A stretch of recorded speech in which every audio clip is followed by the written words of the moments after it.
Bienvenidos al suplemento radiofónico de la revista de la Universidad de México. Yo soy Elvis Liceaga y este mes estamos hablando de cultura. ¿Qué es la cultura? ¿Para qué nos sirve? ¿Qué son los derechos culturales? ¿Qué rol tiene la cultura en la sociedad, en el progreso social? ¿Cómo la percibimos? ¿Cómo la producimos? ¿Cómo la consumimos? Y vamos a hacer una serie de programas sobre diferentes posturas y diferentes relaciones y diferentes efectos de la cultura. Para nuestro primer programa tenemos en cabina a Natalia Gabayet, que es etnóloga. Hola, Natalia. Hola, ¿qué tal? Buenas. Bienvenida. Gracias. Oye, ¿tú cómo te presentas o cómo describirías la chamba que tú haces? Bueno, yo soy etnóloga, que no enóloga.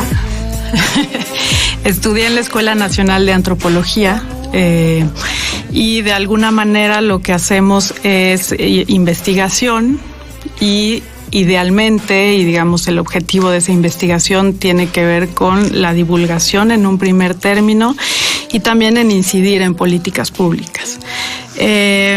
La investigación etnográfica, digamos, para describirlo muy sucintamente, tiene que ver con un trabajo de campo a profundidad que va de lo local a lo general, que quiere decir que llegas a una comunidad, a un pueblo, entablas relaciones con la gente, te presentas como alguien que viene a preguntar muchas cosas absurdas, muchas de las veces, y que intenta ir construyendo un contexto sobre un tema específico que puede ser los ritos de paso, las formas de cuidar las semillas y reproducirlas, que puede ser el panteón de los dioses o cualquier tema. Entonces empiezas a trazar rasgos, características de la plática con esta gente en trabajo de campo para construir un mundo que es lo que podríamos definir como una cultura.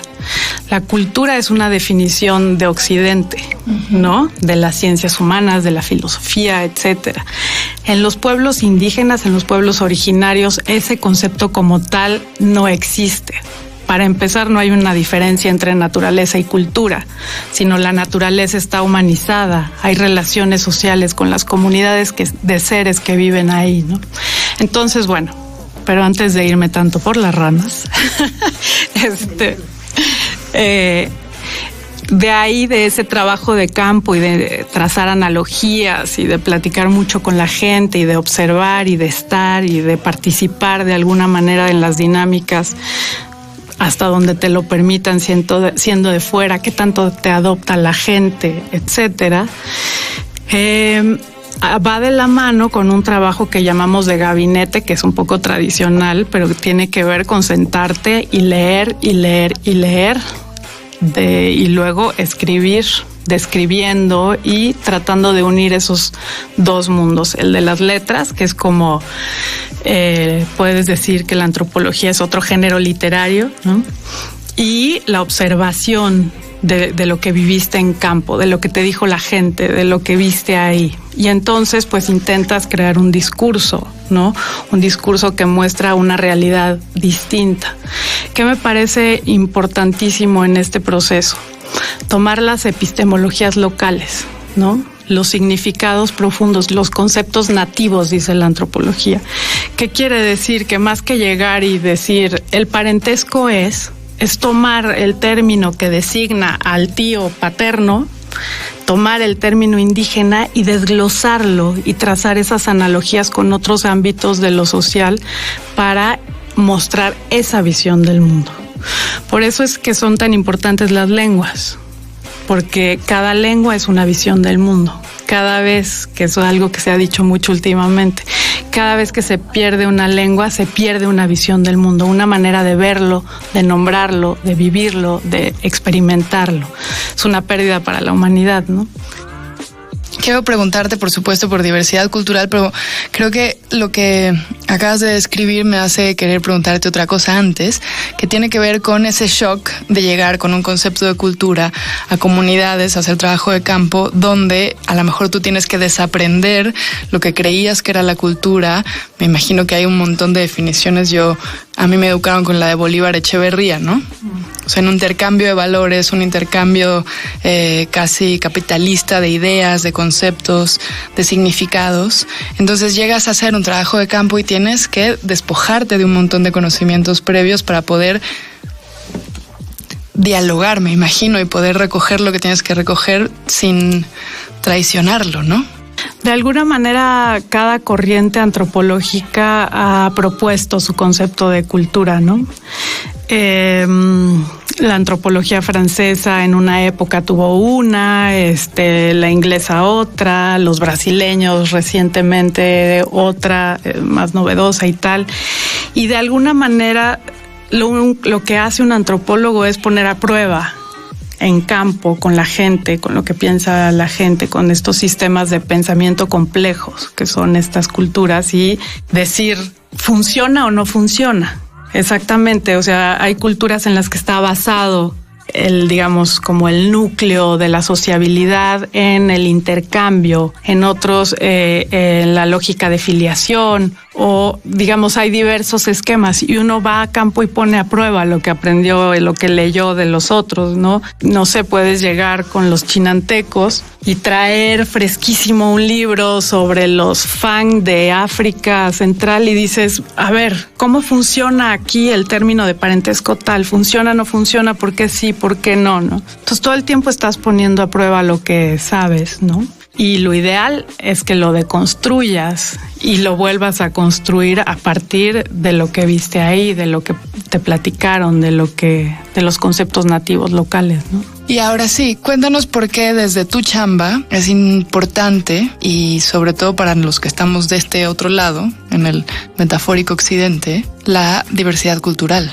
Bueno, México es un país multiétnico, que aún en esa diversidad hay varios grupos y más diversidades. O sea, tenemos 68 agrupaciones etnolingüísticas, que son como los macrogrupos, ¿no? El mixteco es uno, el zapoteco es otro, el náhuatl es otro, por poner ejemplos, donde adentro de esos hay mucha diversidad de variantes lingüísticas, que son las 368. Entonces, bueno, en ese mega universo, pues hay, digamos, regiones culturales también que a su vez como que separan esa diversidad en otra capa de información, por decir.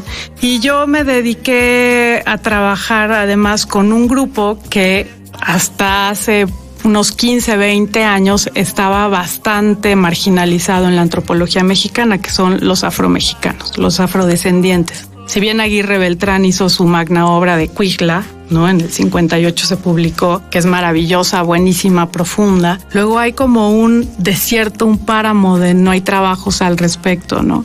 Bueno, se empieza a trabajar como la tercera raíz en la UNAM, en los 80s, 90s, por ahí, paralelo a Lina, con un seminario de poblaciones africanas en México, creo que se llama. Y hace 20 años empieza este boom, este proceso macro que desencadena en un reconocimiento constitucional de los pueblos negros de México, ¿no?